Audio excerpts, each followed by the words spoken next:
Hello, you're watching the Tropics topics of September the 6th, 2018. We're still monitoring the Atlantic quite closely right now. Not really related to Gordon anymore. Gordon is currently over Arkansas and is currently a tropical depression. It's probably going to dissipate by tomorrow, but we'll just still be just delivering some rain to the area. The main concern right now is Hurricane Florence, which is a Category 1 hurricane now, and has significantly weakened since yesterday with winds of 80 miles per hour and a pressure of about 989 millibars, as well as two waves that are likely to form pretty soon. This one, Invest 92L, could form as early as tomorrow. It has a 90% chance of developing over the next 5 days, and this wave that's about to emerge off Africa could also develop sometime this weekend or early next week. 80% chance of development over the next 5 days. So here's kind of a wide shot of the Atlantic right here. We can see Gordon over here of Arkansas just producing some rain, just being kind of a fuel for rain, not really a concern anymore. Florence, which will be the main talk of today's video, and these other two invests you can kind of see at the beginning of the loop. Here's 92L right here, and then 90, and then not 93L yet. It's not an invest yet, but the other wave here emerging off the coast of Africa right now. So let's get into Florence. Not looking too great today. Yesterday it was a very well-defined hurricane, became a Category 4 hurricane with winds of 130 miles per hour. Since then it has fallen off quite a bit, as you can clearly see here in the run, in this loop here. And you can see that all this convection is being sheared from the southwest. It's being sheared towards the northeast. And as a result, the system has weakened quite substantially by about 50 miles per hour since yesterday. But it's not giving up quite yet. It's still putting up a pretty big fight. You can see here that it's producing pretty vigorous convection still over the center, which is becoming exposed every now and then, but it's still trying. This storm is still trying to make sure that it's not being fully exposed. We can kind of see that here in this loop from Weather Nerds. We can't really see it. You can see more lightning over here, but these little white specks here, like you can see them right in there. Those individual yellow specks are individual lightning bolts, and you can see that a lot of them kind of go up here, and that means that the storm is pretty robust. Tropical cyclones don't usually see quite a bit of lightning in their cores, so to see something like that happen is showing me at least that this storm is not giving up quite yet. And then you can see obviously more in the strong convective bands towards the east. Now, where is this shear coming from? Well, if we can see here in this water vapor loop, we can see it's kind of hard to see in this loop exactly, but there's this kind of this upper trough that extends across the Atlantic, and it's starting to induce some shear onto Florence's core. Good news is right now it's not really impacting land areas quite yet. You can see how far it is away from the Leeward Islands, well away from these islands, so it's not a threat to them right now. However, this could change over the next couple days, and we'll get into that in a minute. But if we go back here, we can still kind of see that even though it's weakened, it's likely to intensify as we get into tomorrow. You can see here the convection is still beginning to come over the core, and that tells me that the storm is really trying. And once the shear kind of lightens up, then that will be a pretty big harbinger that it is going to intensify a bit more. As you can see here, right now, shear in this sounding from Tropical Tidbits from the HWRF model, you can see here that shear is about 30 knots at maximum across the storm. And this is in a generalized area, so it's not just specifically over the core, but that is the level of shear right now. 30 knots is definitely enough to weaken it from a well-defined Category 4 hurricane to barely a Category 1.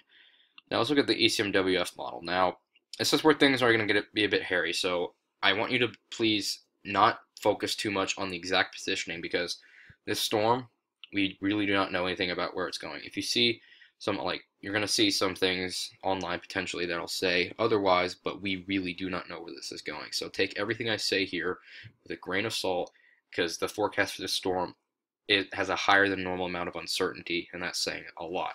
So you can see here, this is tomorrow. Here's Florence right here on the run. You can see that upper trough is kind of, you can't really see, it's kind of harder to see, but it's kind of indentation here between these two ridges right here. This is what's currently shearing the storm right now. It's just an opposite flow really at the upper levels that's causing it to be sheared, excuse me. And you can see here that this ridge here over the eastern United States is pretty robust. And we can also see over here, there's this trough that's dipping down from, emerging off the Hudson Bay into eastern Canada. That'll be dipping down, as we can see here on Sunday. this trough kind of dips down here over maritime Canada, over Newfoundland and Nova Scotia.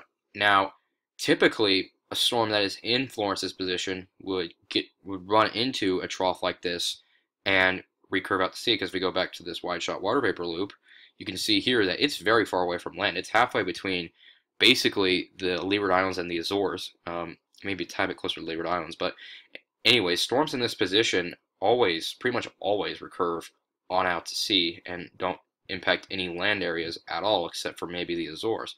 The forecast for Florence isn't very clear cut with this, though. There's a bit of a wrench in this model, and that's that this ridge over here, over central Canada, is going to build in from the east, build in over the portion kind of up near New England, and start to kind of push the trough a little bit more out to sea and not really allow it to dip down as far. And it's going to build in a little bit underneath. This is a problem because this means that the storm doesn't have a very clear-cut path out to sea, and instead it's going to get caught underneath this ridging in between the storm and the trough, and it's going to steer it towards the west. And even in this model run from the eastern WF, there's a little bit of a southward component, even looks like. And then here's 120 hours, excuse me. You can see here this is Tuesday morning. It's centered in this run to the south-southwest of Bermuda, and there's a very strong ridge to the north of it. There's only one place the storm can go in this situation, and that is towards the west and the west-northwest, which unfortunately in this model run makes the storm creates this storm to have a landfall in North Carolina. Now, again, this is a very far out solution, so please take everything I'm showing you, again, with a grain of salt, because nothing is set in stone for the storm quite yet. You can see here, day 6, the bridge starts to build in more behind the storm, and it gets forced into the United States. And in this model run, it kind of lingers offshore for a little bit longer. Now, we'll talk about those storms in the main development region in a second.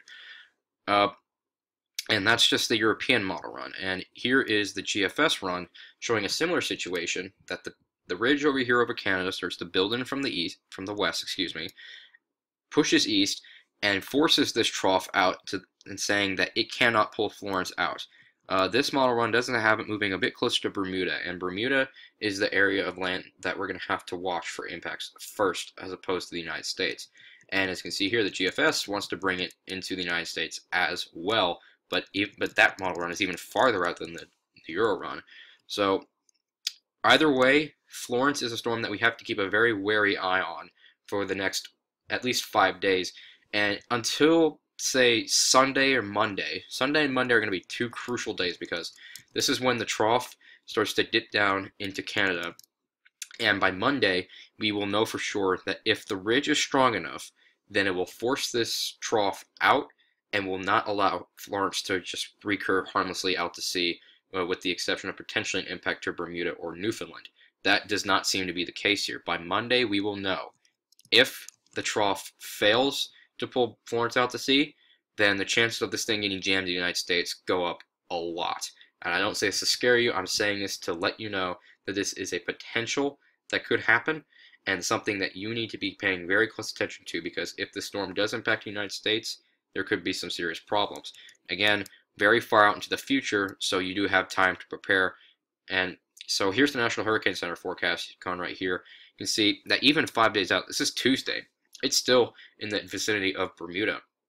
And Bermuda could also be seeing potentially a major hurricane very nearby the island.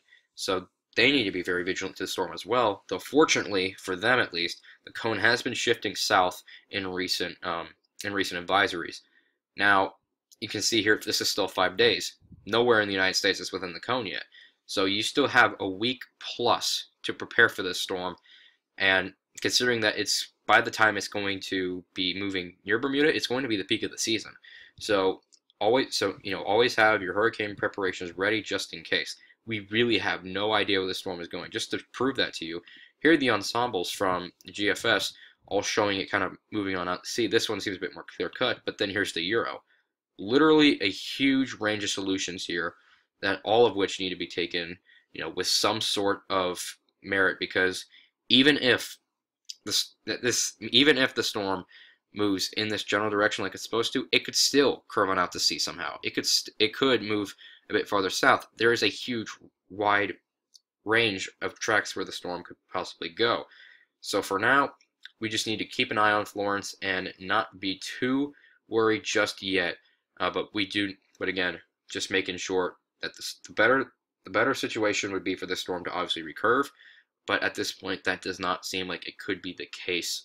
So again, just keeping a wary eye on Florence, and I'll have more updates on her as we progress. So that's Florence.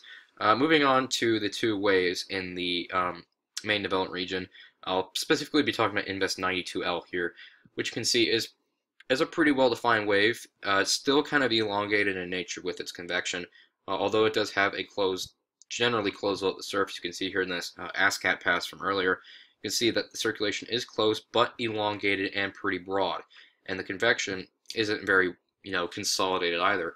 So this does not yet fit the qualifications for a tropical depression, but it should very soon. In fact, it could happen as early as tomorrow, as this wave continues to move off towards the west. You can see that here in the GFS model. Here's 48 hours out. This is Saturday.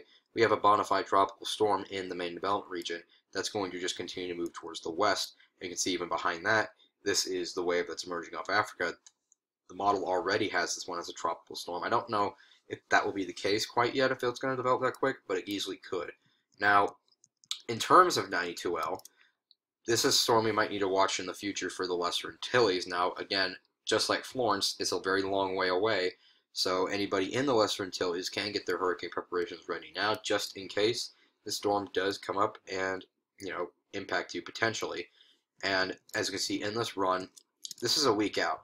This is a week out. The storm is near Guadeloupe, and this is still a very uncertain solution. And we can see behind it, this other storm is starting to curve off towards the north. And that would be due to the trough that's actually going to be cutting off and being a crucial player in Florence's track. That one cutting off and kind of moving in towards this portion of the Atlantic. Here's the European model, 48 hours. You can see here we have a depression at least, and then a tropical storm to the southeast of, the Cabo Verde Islands, excuse me. And you can see here both the storms continue to move off towards the west. This is Tuesday. You can see still this storm is pretty far away, pretty far away from the Lesser Antilles. So you still have time to prepare for this storm just in case. And then the European really wants to bring it towards the west and into the Caribbean by the time we get to the middle of September. But again, long-range forecast, high levels of uncertainty. The storm's not even a depression yet, so we'll just have to wait and see on that. But for now, we're going to be keeping a very wary eye on Florence over the next week plus, as well as Invest 92L and the wave emerging off of Africa right now. It is September, the most active part of the season. Peak comes next week, in fact, really this weekend, and we can clearly see a lot of storms active. Stay safe, please stay safe, everybody. And for all you who are very worried, again, one more time, if you're worried about Florence right now, don't be. It is still a week away. We have very little idea of where the storm is going, and we really do not know if this storm is going to recurve out to sea or impact the United States. We really don't know at this point. Your best guess is to just go ahead and prepare just in case the storm does come to knock on your doorstep if you live along the East Coast. And even if you don't live along the East Coast, you should be having a hurricane plan ready, as this is the most active part of the season.